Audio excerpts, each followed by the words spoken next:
आप विश्वास नहीं करेगी, 15 मिनट से मैं तड़प रहा था अप्रॉक्सीमेटली। मैंने सभी को बुलाया और कुछ भी काम नहीं आया। और फिर आप विश्वास नहीं करोगी, फिर मेरी ज़बान से अल्लाह अकबर निकला और मेरी सारी तकलीफ़ दूर हो गई।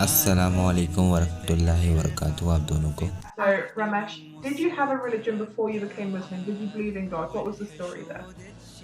तो ठीक है, फिर मैं मुद्दे में आता हूँ। तो शायद आप लोगों को पता होगा कि भारत में बहुत से मज़हब हैं और यहाँ पे आइडल वर्शिप करोड़ों करोड़ों खुदा हैं, देवी देवता हैं और ये लोग इन्हीं को अपना खुदा मानते हैं। तो मैं एक हिंदू परिवार में पैदा हुआ और यहीं पला और मेरे माता पिता भी हिंदू थे। मैं एक हिंदू था, लेकिन मुझे मस्ती मजाक करना त्योहारों में बड़ा पसंद था और खाना पीना और मतलब ये सब मेरे लिए चमक धमक था। कभी एक अटैचमेंट नहीं था। जैसे मेरे माँ बाप ने खुद मंदिर बनाए थे और बहुत डिवोटेड हिंदू थे, तो मुझे पार्टियों का शौक़ था इन त्योहारों में। और मेरे माता पिता बुत रखते थे। हमें किसी मज़हब को बुरा भला नहीं कहना है और किसी भी उनके भगवान को, क्योंकि अल्लाह ने खुद कहा है कि अगर तुम कुछ कहोगे तो वो नादानी में अल्लाह को बुरा भला कहेंगे। इसलिए मैं किसी भी धर्म को बुरा भला नहीं कह रहा, मैं सिर्फ़ और सिर्फ अपनी जर्नी टू इस्लाम शेयर कर रहा हूँ आप लोग। तो फिर मैं और मेरे पेरेंट्स भी दोनों हिंदू बैकग्राउंड से हैं। हाँ, तो हमारे घर में बहुत सारी मूर्तियाँ थी और हम मंदिर जाते थे, वहाँ पूजा भी करते थे। तो एक चीज़ जो मेरे बचपन ने मुझे बहुत परेशान किया है कि हमें बहुत बड़ी बड़ी लाइनों में लगना पड़ता था इनकी पूजा करने के लिए। शायद आप लोगों ने पिक्चरों में देखा होगा, आप गए ना हो लेकिन पिक्चरों में शायद आप लोगों ने देखा हो। I've been inside. Before I became Muslim, I've been inside. Actually.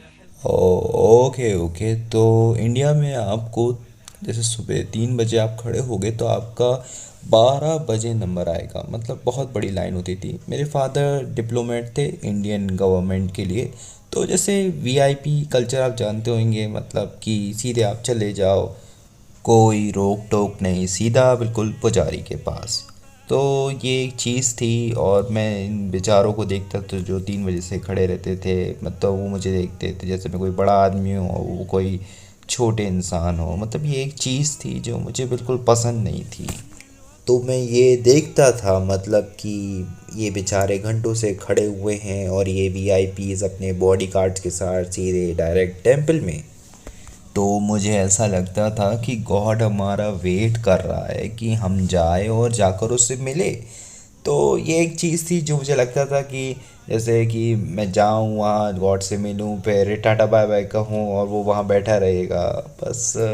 तो मेरा धर्म सिर्फ यहीं तक था, खाना पीना मौज मस्ती। और लोग तो इसे पिक्चरों के साथ भी सेलिब्रेट करते थे।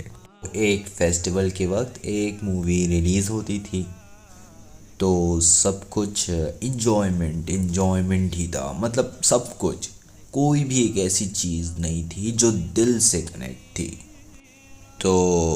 तो ये मेरा चाइल्डहुड था। अब मेरी स्कूलिंग क्या थी कि मैं क्रिश्चियन स्कूल में था। तो मैं प्राइमरी से उसी स्कूल में था, डॉन बॉस्को, दिल्ली में ये स्कूल है। अल्हम्दुलिल्लाह बहुत ही खूबसूरत स्कूल है, मुझे बहुत सारी इसने नॉलेज दी है और करिकुलम। और मतलब कि क्रिश्चियन स्कूल जैसे कि आपको पता है कि एकेडमिक के अलावा दूसरी एक्टिविटी में ये प्रोएक्टिव रहते हैं, जैसे कि स्पोर्ट्स हो गया और ड्रामा और बहुत सी अदर चीज़ें। तो मैं जीसस क्राइस्ट को भी खुदा मानता था। मतलब हम सब जाते थे चर्च में संडे को मास प्रेयर में और हम सब नी में बेंड डाउन होते थे और जीसस क्राइस्ट की पूजा करते थे और सभी लोग करते थे और हिंदुओं भी करते थे, उनको कोई प्रॉब्लम नहीं थी। तो फिर क्या हुआ कि मुझे आगे जैसे कि मुझे बहुत ही मैं बहुत ही इस्लाम से नफ़रत करता था। अगर किसी की मैंने दाढ़ी देख ली और फिर टोपी लगी हुई देख ली तो ये मुझे मार देगा। तो ये मीडिया ही है जिसने इस्लाम को गलत डिपिक्ट किया है, गलत दिखाया है।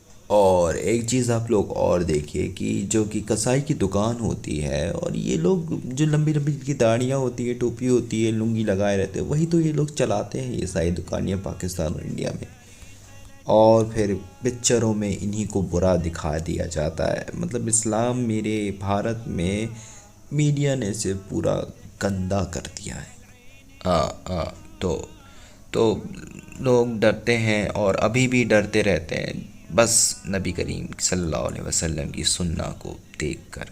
तो कुरान, सुन्ना, हदीस ये लोगों की आंखों तक नहीं पहुंच पाया तो दिल तो छोड़ ही दीजिए। उन्होंने कभी कुरान, हदीस इन सब के बारे में कुछ पढ़ा ही नहीं है, कुछ जाना ही नहीं है कि असली इस्लाम है क्या। तो लोगों को जो असली दुश्मन है शैतान, उसके बारे में कुछ पता ही नहीं है कि वो कौन है और वो किस तरीके से हमें प्रोवोक करता है गलत काम करने के लिए। लोगों को पता ही नहीं है कि सही क्या है और गलत क्या है, क्योंकि इस्लाम को गलत दिखाया गया है। तो मैं बहुत ही मटेरियलिस्टिक गाय हूँ। मेरे ऊंचे ऊंचे ख्वाब हैं कि मेरे पास बहुत सारी घड़ियाँ हो, मेरे पास बहुत सारे जूते हो, मेरे पास बहुत सारी कारें हो। तो मेरा दिमाग सिर्फ इन्हीं चीज़ों में लगा रहता था। मैं बहुत ही मटेरियलिस्टिक था और मैं कभी भी खुश नहीं रहता था कि ये सब चीज़ें ख़रीदने के बाद जब मैं ये सब चीज़ें ख़रीद लेता था तो मेरा दिमाग कहीं और लग जाता था, मुझे और कुछ ख़रीदना है कि इसके बाद क्या लेना है। तो मैंने अपने साथ बहुत ही गंभीर, गलत, एक टॉक्सिक सा रिलेशनशिप डेवलप कर लिया था। तुम्हें कुछ चीज़ चाहिए फिर भी तुम खुश ना हो, मतलब तुम्हें वो चीज़ मिल गई है, इसके बाद भी तुम्हें वो खुशी मिल नहीं रही है। तो हमेशा से खालीपन ज़रूर था और ये सब क्रिएटिविटी की वजह से होता है। आपको पता है कि लोग कितने क्रिएटिव होते हैं और वो हमेशा ऊंचाइयों में पहुंचना चाहते हैं। तो जितनी भी मेरी चाहते थी उनसे मुझे कभी भी खुशी नहीं मिली। तो ये सब मेरी स्कूलिंग की थी। इसके बाद मैं एमबीए करने चला गया। तो मैं जब एमबीए करने गया तो मैं अपने माँ बाप से दूर हो गया था थोड़ा सा, और फिर यही वो पीरियड था कि मैं वो धार्मिक चीज़ों से भी, धर्म वगैरह से भी अलग होने लगा था। लेकिन वहाँ भी फेस्टिवल्स ये सब हम लोग खूब सेलिब्रेट करते थे, होली, क्रिसमस, सभी चीज़ें। लेकिन इस्लाम में आप देखेंगे कि कोई भी फेस्टिवल में चमक धमक नहीं है, कोई भी चमक धमक नहीं है। अगर आप नबी की सुन्नत में चले जाए तो आपको कोई भी फेस्टिवल में ना ग्लैमर, ना कलर और ना ही फैंसीनेस दिखेगी। लेकिन जो दिल होता है वो हमेशा सुकूनियत से चमकता रहता है। यहाँ तक कि हम रमज़ान में जब हम रोज़े रखते हैं, अल्लाह के लिए अपनी भूख को सेक्रीफाइस करते हैं, तो वो लोगों को दिखता नहीं है, लेकिन हम मुसलमानों को वो महसूस ज़रूर होता है। तो मैं जब एमबीए कर रहा था तो फिर जो नए नए एम्बिशंस थे, कुछ नया करने का, कुछ नया खोलने का, अलग अलग सपने थे वो थे। और मैं फाइनेंस से कर रहा था अपना एमबीए। तो इस्लामिक फ़ाइनेंस और जो मैं कर रहा था वो पता है कि वो बिल्कुल अलग ही विपरीत है। तो मैं बैंक के लिए अप्लाई नहीं कर सकता था, स्टॉक मार्केट ऑफिस के लिए अप्लाई नहीं कर सकता था। तो बहुत से इशू रहे थे इसको लेके मुझे। अब जबकि मैंने फाइनेंस से अपनी डिग्री की थी और मुझे जॉब चाहिए था, तो मुझे इसमें बहुत परेशानी हुई क्योंकि मुझे वो जॉब कोई दे नहीं रहा था जो मुझे चाहिए था। तो सिंगापुर में इसी को लेके बहुत दुविधा थी, इसलिए मैंने सब कुछ पैक किया, वापस इंडिया आ गया। तो फिर यहीं से वो स्टोरी है जब मैं इस्लाम में दाखिल होता हूँ। तो मैं ये थोड़ा बहुत बताना चाह रहा था जिसमें लोग कनेक्ट कर पाए। तो मैं फ़िज़िकली एक्टिव बहुत हूँ, मैं डाइट में और सिक्स ऐप ये सब में बहुत एक्टिव हूँ। तो ये 2017 नवंबर की बात है। मैं नॉर्मल वर्कआउट करके आ गया था, वीकेंड का दिन था और मैं घर पे था। जैसा मैं रोज़ाना करता हूँ, मैं बिस्तर में चला गया।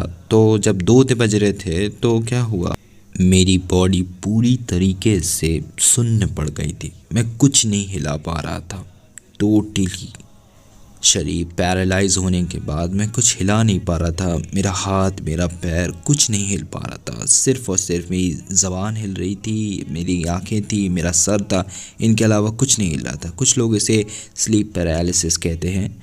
और पर आज तक मुझे मेरी पूरी 27 साल की ज़िंदगी में ऐसा कभी कुछ नहीं हुआ था, अल्हम्दुलिल्लाह।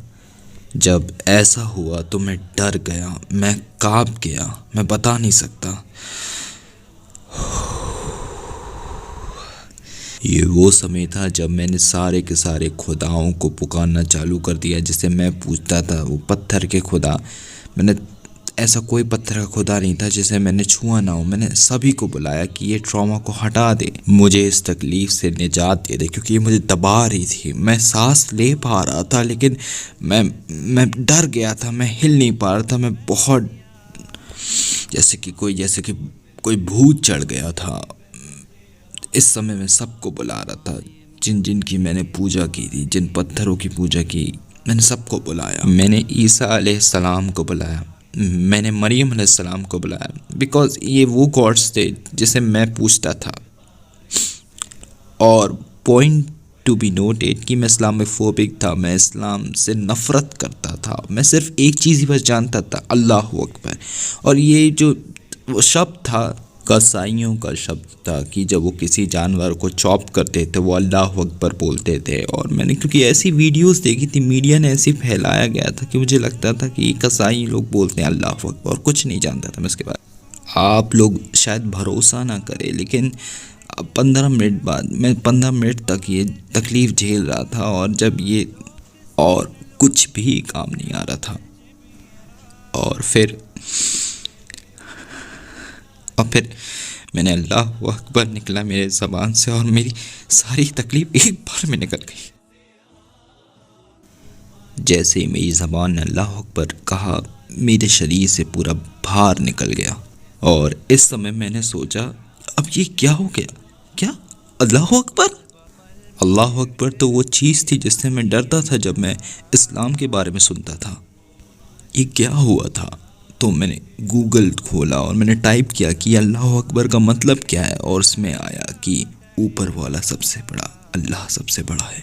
हाँ, मैंने कहा हाँ। और ये सब क्यों हुआ कि मेरी ज़बान ने ये कहा और मेरा सारा दर्द निकल गया? ऐसा क्यों हुआ? बेसिकली मैंने अल्लाह अकबर बोला, मेरी बॉडी का दर्द निकल गया। मैं किचन में गया, एक गिलास पानी किए पिया, और मुझे वो सुकून मिला जो मेरी पूरी लाइफ में मुझे वो सुकून नहीं मिला था। मैं अपने कमरे में वापस आया, 3 बज रहे थे। मैंने सब कुछ गूगल किया कि अल्लाह अकबर क्या होता है, उससे रिलेटेड क्या होता है, मैंने सब कुछ किया। और अल्हम्दुलिल्लाह मैंने अगले दिन शहादा ले लिया। Wow.